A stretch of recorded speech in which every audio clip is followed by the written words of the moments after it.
हमारे ब्रज में कहीं लाला तू भगवान है। ठाकुर जी बोले काय को मधुमंगल तू ये काय को पूछ रहा हो? बोले ना ना, हमने ऐसी सुनी है कि जब गर्गाचार्य जी आए ना तो वो कह के गए कि यशोदा मैया तुम्हारो लाला नारायण समान गुण ही, और तेरी हरकतन ते हुए ऐसा लगे कि तू कहीं भगवान तो ना है।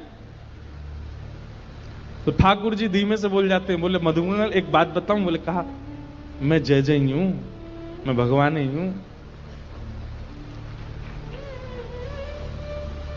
तू सांची भगवान है? बोले हाँ। लाला मैं सबन ने बता दूं कि तू भगवान है? ठाकुर जी बोले हाँ बताया। मधुमंगल गयो, सबरे सखान में हल्ला मचाया। बोले तुम्हें एक बात बताऊं? बोले कहा, हमारो जो लाला है ना, बोले हाँ जी भगवान है। ये बात सुन के आधे तो हंसने लगे और आधे छड़ी लेकर के बोले दिखाइयो ने कहां तेरो भगवान। ठाकुर जी निकल के आए कुंज से, आज बड़ी अदा से निकल के आए। ए मधुमंगल सीताम प्रणाम करो, हम भगवान हैं। नहीं मानते, नहीं स्वीकार करते। एक दिन ऐसी लीला भागवत में आती है कि एक बार जागरण हुआ, ब्रज में जागरण कराया नंद बाबा ने। जागरण का मतलब है पूरी रात जग करके अपने इष्ट का स्मरण करना, वो जागरण है। रात भर जागरण चला। तो जागरण के काल में जैसे ही थोड़े ब्रह्म मुहूर्त का समय हुआ, तब घड़ी तो होती नहीं थी, अंदाजा लगाया तो नंद बाबा को लगी कि भाई ब्रह्म मुहूर्त है, क्यों मैं स्नान करवे जाऊं। तो जैसे ही नंद बाबा ने यमुना जी में प्रवेश किया, क्योंकि अब तो नहीं ऐसा होता पर नदियों में भी स्नान करने का समय होता है। ब्रह्म काल से पहले अगर आप नदी स्नान करते हैं तो वो देवताओं का समय होता है, उस समय देवता स्नान करने आते हैं, उस समय नहीं करना चाहिए। तो नंद बाबा देव काल में चले गए और जैसे ही नदी में स्नान करने पहुंचे तो गंधर्वजन इनको पकड़ के ले गए। जब नंद बाबा बहुत देर तक नहीं आए तो सबने जाके ठाकुर जी से कही, तो ठाकुर जी गए और ठाकुर जी ने यमुना जी में प्रवेश करके गंधर्व लोक में जाकर के नंद बाबा को वहां से छुड़ाया और वापस लेकर के आए। तो जैसे ही नंद बाबा वापस आए तो सब ब्रजवासियों ने घेर लिया। सब ब्रजवासी बोले, बाबा तुम कहां चले गए? रात में गए, अब निकल के आए हो। मधुमंगल श्रीदाम बोले, बाबा हमें तो यूं बताओ, इतनी देर तुमने सांस कैसे ली भीतर, तुम चले कहां गए? बाबा बोले, भैया दो देवता मुझे पकड़ के ले गए, मैंने देव काल में स्नान कर लियो। बोले फिर? बोले कछु ना, बड़े बड़े महल बने, बड़े बड़े लंबे चौड़े देवता ऐसे सुंदर कि देखते रह जाओ। मैंने इंद्र को दर्शन किया, मैंने सबरे देवता देखे वहां पे। और फिर बाबा फिर कहा भयो? बोले इतने में ही लाला आयो, और जैसे ही लाला आयो, लाला के आते सब या को प्रणाम करने लगे, सब या के चरणन में नतमस्तक है गए, सब या की बलैया लेने लगे, गंधर्वजन या की आरती करने लगे। और सब ब्रजवासी टेढ़े टेढ़े देख रहे हैं, लाला है या पूज रहे हम बे, या की पूजा कर रहे हो इंद्र हम बे। ठाकुर जी इतरा रहे सामने खड़े खड़े, बोले तुम्हें ही ना पूजा मो, सबरे पूजे तीनों लोक में। सबरे बोले, बाबा सच में यहाँ की पूजा भाई वहां पे? बोले हाँ। अब तो ठाकुर जी का यश बढ़ गया।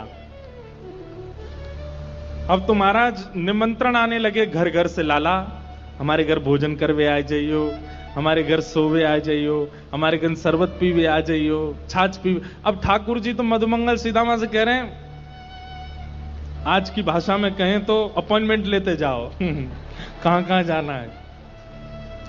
ठाकुर जी का यश हो गया इतना वृंदावन में कि भैया या तो देवता भी जाने। एक दिन सब ब्रजवासियों ने कही, लाला तू सांची भगवान है, तू सांची बता दे, सौगंध खा के तू सांची भगवान है। ठाकुर जी बोले, अगर मैंने बता दिया कि मैं भगवान हूं तो आप क्या करोगे? पूजोगे मुझे? लाला पूजेंगे तो ना भाई, तो तू भूल जा, लेकिन हमारी एक इच्छा है। बोले का एक बार वैकुंठ देखना चाहे, वैकुंठ है कैसो? लाला तू अगर सांची भगवान है तो एक बार वैकुंठ दिखाला हमें। ठाकुर जी बोले, मेरे हाथ पकड़ो, सब रे ग्वाल बालन ने ठाकुर जी के हाथ पकड़े, बोले नेत्र बंद करो। जैसे नेत्र बंद किए, अंतर ध्यान सब ग्वाल वालों को लेकर के ठाकुर जी को सीधे वैकुंठ पहुंच गए। हाँ भाई सबरे नेत्र खोलो। जैसे ही नेत्र खोले तो विशाल स्वर्ण का किवाड़ लगी है और जय विजय राजा, जय विजय द्वारपाल खड़े हैं। ठाकुर जी के जाते सब जय जयकार करने लगे, द्वार खुल गए, पुष्प वर्षा हो रही है, सब देवी देवता दौड़े दौड़े आ रहे हैं। कोई कमल लेकर के आ रहे हैं, कोई माला लेकर के आ रहे हैं, कोई अक्षत लेकर के आ रहे हैं। मधुमंगल श्री दामा सबरे बोले लाला ने परिचय तो करा दे। ठाकुर जी बोले देख वो सामने खड़ो तुम्हारो इंद्र, जाए तुम इतने सालन से पूज रहे, वो खड़ो इंद्र। बोले लाला ये इंद्र है? बोले हाँ, या के हाथी पे हमें बैठा दे एक बार। ठाकुर जी बोले इंद्र इधर आओ, अपने हाथी को लेके आओ। हाथी आ गया, ऐरावत हाथी, सब रे ग्वाल बाल चढ़ गए उसके ऊपर। ठाकुर जी लेकर के पूरे वैकुंठ में घुमा लाए, नीचे उतर आए। बोले लाला बहुत जोर को हाथी है, या ले चल वृंदावन, अपने पास ही धरेंगे, वहीं घूमे करेंगे यहाँ पे। ब्रजवासी बोले लाला हमने सुनी है ब्रह्मा के 4 मुंह हैं, एक बार दिखा दे। ठाकुर जी ने ब्रह्मा जी को बुलाया, ब्रह्मा जी आ गए। ब्रह्मा जी जैसे आए, श्रीदामा जाके स्पर्श करके उनके मुख देख रहे हैं, सच्ची के हैं कि नकली हैं। लाला ये तो सांची है। सब जगह ठाकुर जी ने घुमाया, जिस देवी देवता से मिलना चाहते थे सबको प्रकट कर दिया। सब जगह घूमे ठाकुर जी को लेके, नदियों में, तालाबों में, पशु पक्षी सब देखा। वैकुंठ का एक एक कोना ठाकुर जी के साथ देखा।